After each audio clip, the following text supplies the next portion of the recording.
the next few years, we might see the death of the GPT wrapper, and that is because there is a new software paradigm emerging that almost nobody is thinking about. In this video, I want to break down exactly why GPT wrappers might be dead, what type of software is going to be replacing them in the next 3 to 5 years, and how to start thinking about building your own version of this software. If you don't know me, my name is Chris, and for the last 15 years, I've been designing apps and advising startups on product and design. And if you want to see more content like this, then just like and subscribe down below. And with that said, let's jump straight into this new software paradigm that's emerging and help you understand exactly how you can build it.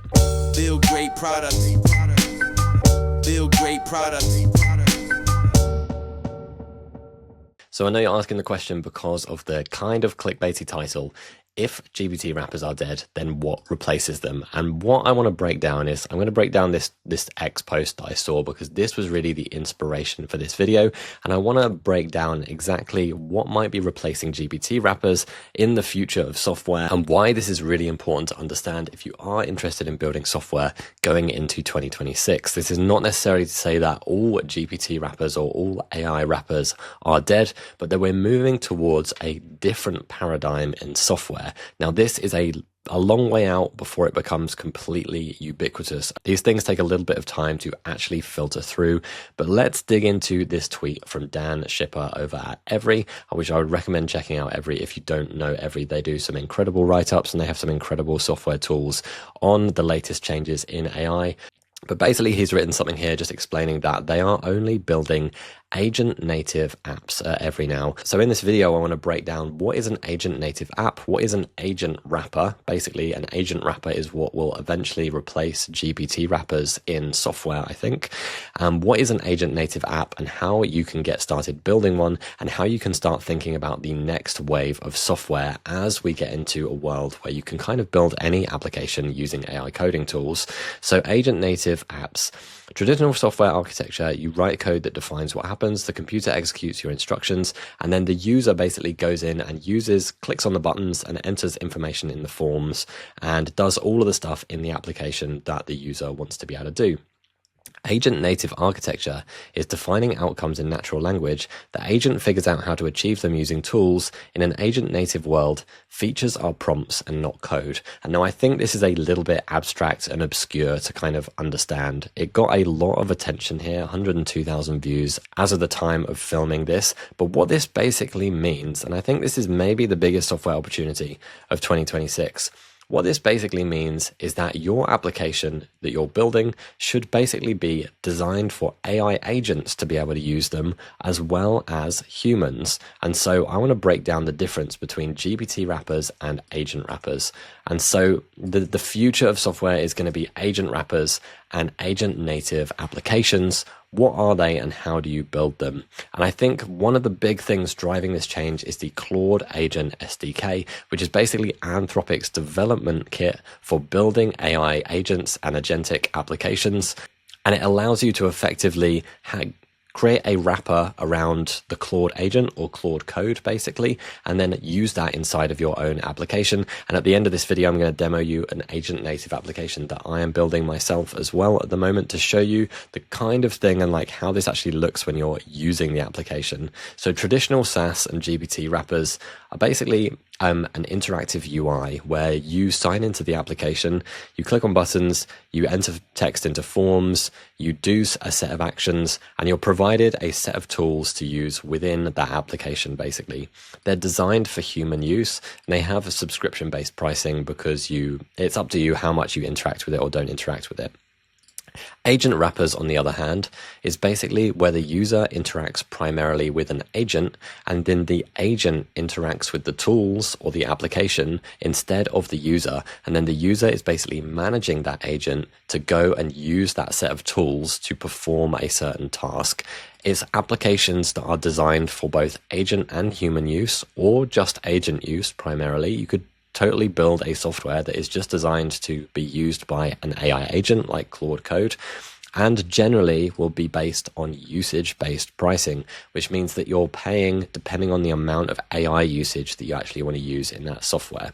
So what is an agent wrapper? Well, I think there are 3 levels of agent wrapper kind of style applications. Level 1 is basically where an app has an agent inside of it, where the agent can use that tool, can use that application as well.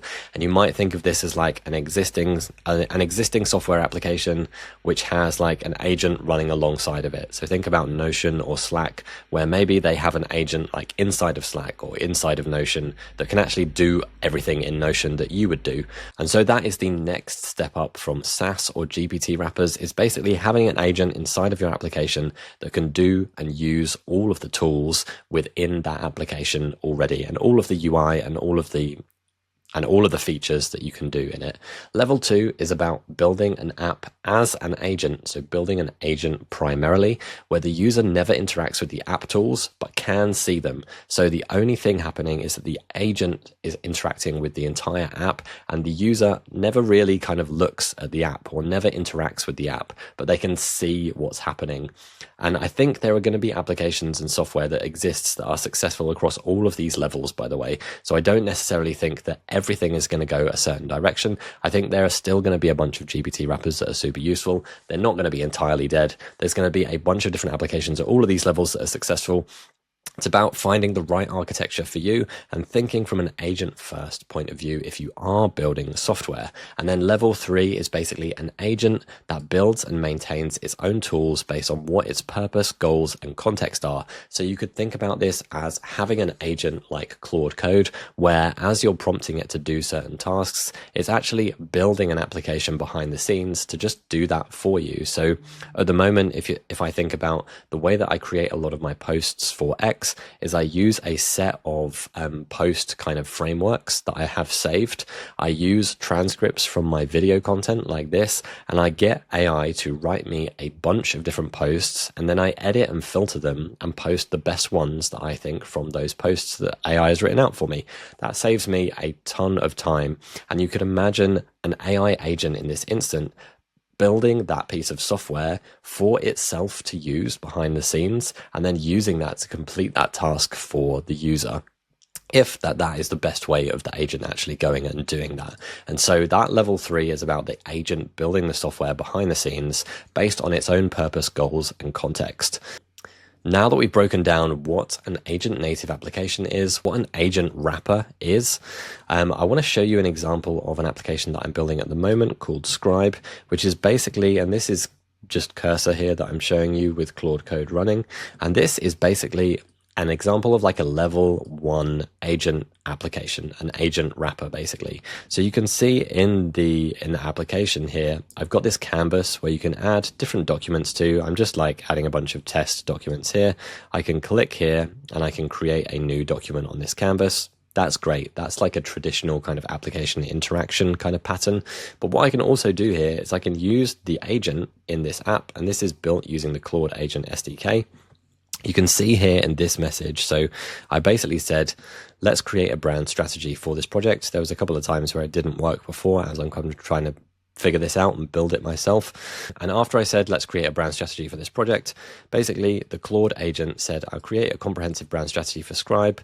And then it created a new document on the canvas for me. So I went back to the canvas and it had created this brand strategy document here, which if I go in to edit that, you can see has got a full brand strategy here for this project. And I also have an agent in here inside of the document which can make detailed changes to this document as well. So can you break down the target audience in this document into 3 key personas? And then it went ahead and it wrote out persona 1, persona 2, and persona 3 instead of just having one persona that it did before. So this is an example of an agent native application.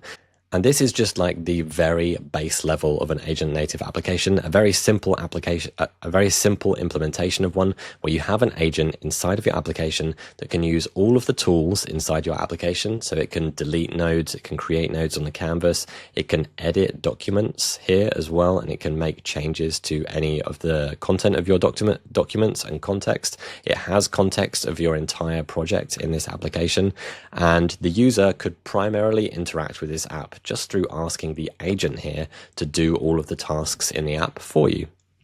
That's an example of an agent native application. So if you are building software using AI and you do want to build an application that's going to be a little bit more future proof, and you're thinking about what is the next trend in technology that I can build software for that isn't necessarily just a generic SaaS product, not that there's anything wrong with building SaaS apps at all, then agent native and agent wrappers are kind of the way to think about building the next generation of software. And I really think this is going to be a gigantic opportunity over the course of the next 3 to 5 years in software. So I really think that agent native software is going to be the way that a lot of new software companies emerge over the next 3 to 5 years.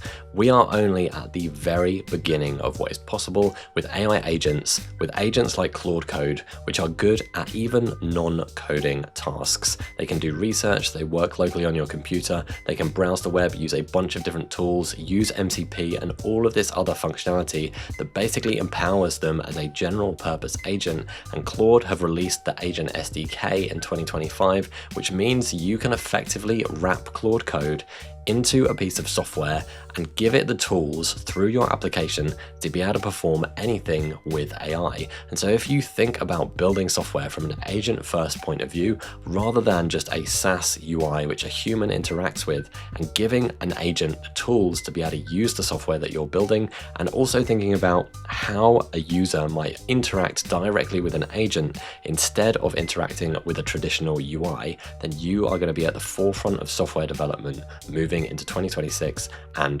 beyond. And if you are building apps with AI and you want to learn how to build software that actually people are going to pay for and turn that into a real business, that's what I'm helping people with over at school.com/AI apps. We've got over 200 other people building applications with AI and learning how to build software that can turn into a real AI business. And so if you're interested in that, go and check it out. Otherwise, thank you for watching and I'll see you next time.